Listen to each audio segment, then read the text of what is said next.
कुछ हुआ भी ऐसा ही। गली में जोर का हल्ला उठा, हल्ला यानी शोर। लाला झाऊलाल तब दौड़कर नीचे उतरे। तब तक एक भारी भीड़ उनके आंगन में घुस आई।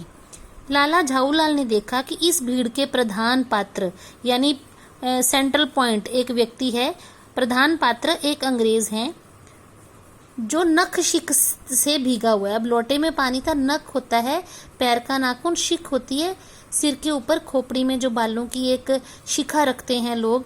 हिंदू धर्म में शिखा रखी जाती है यानी सिर से लेकर पैरों तक। नख शिक का अर्थ ये होता है, नख शिक से भीगा हुआ यानी पूरा लोटे का पानी उसके ऊपर गिरा है। और जो अपने एक पैर को हाथ की सहायता से हाथ से सहलाता हुआ दूसरे पैर पर नाच रहा है। देखने से पता चल रहा था कि लोटा उस व्यक्ति के पैर पर गिरा था। उसके पास अपराधी लोटे को भी देखकर लाला झाऊलाल जी ने फौरन 2 और 2 जोड़कर स्थिति को समझ लिया। 2 और 2 जोड़कर स्थिति को समझ लेना यानी बात को झट से पहचान लेना कि क्या हुआ। गिरने के पूर्व लोटा एक दुकान के साइबान से टकराया। अब साइबान क्या होता है? आपने देखा होगा कि जब दुकानों के आगे एक शेड सी लगाई जाती है, आजकल तो प्लास्टिक की आ गई हैं, टीन का भी छप्पर सा डाला जाता है। उसका कारण ये होता है कि धूप से या बारिश से बचा जा सके, ठीक है ना। छाया के लिए जो शेड लगाई जाती है, इसको शेड बोलेंगे, तो उसको उर्दू में साइबान कहा जाता है। अब किसी दुकान के आगे साइबान लगा हुआ था, तो लोटा गिरने से पहले उस साइबान से टकराया, तो उसकी गति कुछ धीमी हुई होगी। वहां टकराकर वह उस दुकान पर खड़े उस अंग्रेज को उसने सांगोपांग स्नान कराया। सांगोपांग का अर्थ भी नख शिक तक का है, यानी सिर से लेकर पैरों तक स्नान करवा दिया, गीला कर दिया, और फिर उसी के बूट पर आ गिरा। अब उस अंग्रेज ने बूट पहना हुआ था तो उसका अंगूठा तो बच गया। उस अंग्रेज को जब ये मालूम हुआ कि लाला झाऊलाल ही उस लोटे के मालिक हैं, तब उसने केवल एक काम किया, अपने मुंह को खोलकर खुला ही छोड़ दिया, यानी जोर जोर से चिल्लाना शुरू कर दिया। लाला झाऊलाल को आज ही ये मालूम हुआ कि अंग्रेजी भाषा में भी गालियों का एक प्रकांड कोश है, यानी वो व्यक्ति अपनी भाषा में अंग्रेजी में उन्हें अपशब्द बोल रहा था, जो पता चल रहा था कि उन्हें झाऊलाल जी को गालियां ही दे रहा होगा। इसी समय पंडित बिलवासी मिश्र भीड़ को चीरते हुए आंगन में आते दिखाई दिए। उन्होंने आते ही पहला काम ये किया कि उस अंग्रेज को छोड़कर और जितने आदमी आंगन में घुस आए थे सबको बाहर निकाल दिया। फिर आंगन में कुर्सी रखकर उन्होंने साहब से कहा, आपके पैर पर शायद कुछ चोट आई है, अब आप आराम से कुर्सी पर बैठ जाइए। अब उन्होंने पहले अंग्रेज से सहानुभूति जताई और इस आशंका से कि कहीं भीड़ क्रोध में आकर झाऊलाल जी को पीट न दे, तो सबसे पहला समझदारी का काम ये किया कि बाकी खड़े लोगों को बाहर निकाल दिया, केवल अंग्रेज को कुर्सी पर बिठा दिया।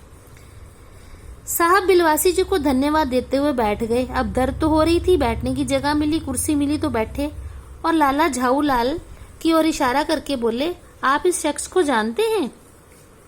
बिल्कुल नहीं, और मैं ऐसे आदमी को जानना भी नहीं चाहता जो निरीह राह चलते लोगों पर वार करे। निरीह मतलब बेचारे, बेकसूर। अब बिलवासी जी ने वहां पे एक ड्रामा करना शुरू कर दिया। उन्होंने उस ड्रामे के तहत उनके दिमाग में एक खुराफात आई कि अब अंग्रेज से अपने दोस्त को बचाना है, मित्र को बचाना है, तो कुछ ना कुछ तो तिकड़म लड़ानी पड़ेगी। अब उन्होंने अंग्रेज की बातों में हाँ भरी और कहा कि नहीं जी, मैं तो इस झाऊलाल को बिल्कुल नहीं जानता। मेरी समझ में ही इज ए डेंजरस ल्यूनाटिक, यानी ये खतरनाक व्यक्ति है, पागल है। नहीं, मेरी समझ में he is a dangerous criminal, नहीं ये खतरनाक मुजरिम है, क्योंकि उसने वार किया था ना लोटे से उस अंग्रेज के ऊपर। तो क्रिमिनल लोग ही दूसरों पर हमला करते हैं, तो अंग्रेज ने उसे क्रिमिनल बोला, यानी मुजरिम।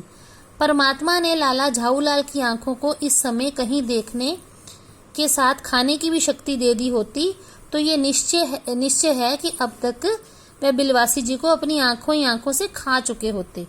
वे कुछ समझ नहीं पाते थे कि बिलवासी जी को इस समय क्या हो गया है, यानी बिलवासी जी का उनको पहचानने से मुकर जाना लाला झाऊलाल के लिए एक बड़ी अजीब सी आश्चर्य की बात थी। अब वो गुस्से से उसको देख रहे थे, ऐसा लग रहा था कि आंखों ही आंखों में खा जाएंगे। साहब ने बिलवासी जी से पूछा, तो क्या करना चाहिए?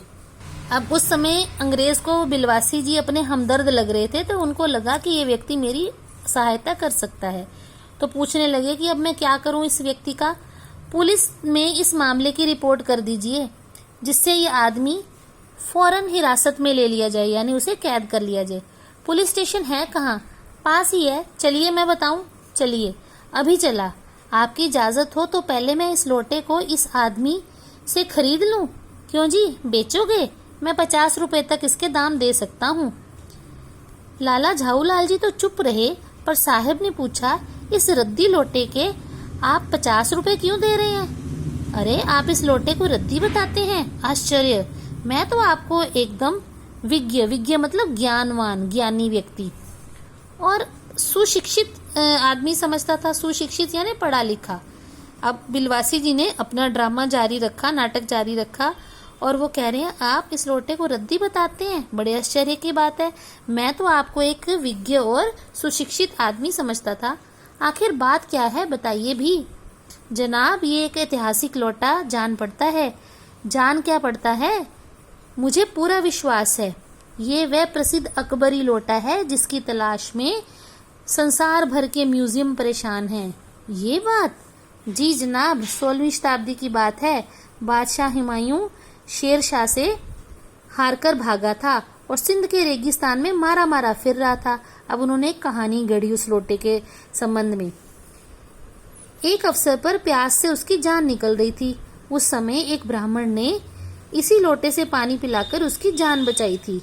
हुमायूं के बाद अकबर ने उस ब्राह्मण का पता लगाकर उससे इस लोटे को ले लिया और इसके बदले में उसे इसी प्रकार के 10 सोने के लोटे प्रदान किए थे।